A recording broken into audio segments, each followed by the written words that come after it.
Hey friends, when we were living in Qatar, we made friends with some really great guys from Ghana at church. And we asked them, what does African cooking look like? We didn't know very much about it. And to be honest, I still am learning quite a bit more. I don't know as much as I want to. Hopefully I'll learn some more when we move to Tanzania. Anyways, this recipe they gave us is now one of our most favorite recipes. It's one of those recipes that has just a great memory of getting to cook with them in our kitchen and all the great smells and brand new flavors to us. I hope this peanut African stew is one of your family favorites, because it sure is one of ours. First in our recipe, we're gonna chop up 1 onion. We have a lot of red onions here in Oman, so oftentimes ours are red, but they're really good and flavorful. Next, you're gonna get about 6 garlic cloves, and we're gonna get about a 2-inch knob of ginger that's been peeled, and I just like to slice it. If you have a mortar and pestle, this is a really good way to kind of smash up your, hold on little one, my baby loves to do this. It's a good way to kind of smash up your ginger and your garlic.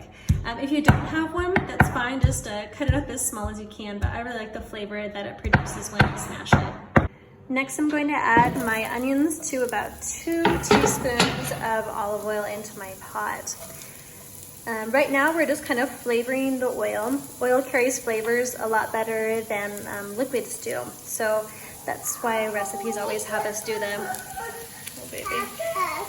onion and the garlic first.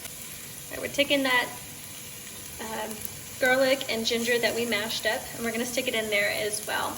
And we're just gonna kind of let everything soften and get fragrant. All right, once this is all fragrant and getting a little bit soft, we're gonna add in 1 green bell pepper, chopped up.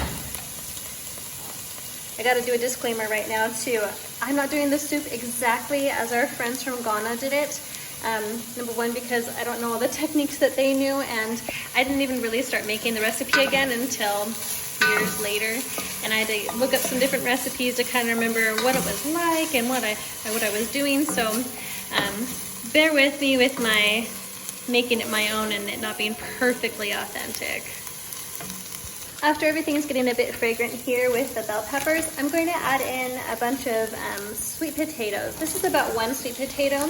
I cut it up and froze it to be able to have it on hand like this, and I just warmed it up just a slight bit, but it's still a little bit frozen. Sweet potatoes are a really good shelf life vegetable, and it'll stay on your counter for a while, but if you feel like it's starting to get a little questionable, it's always a good idea to just peel it, chop it, and stick it in the freezer and not have to worry about it going off. It also freezes really well, so love that.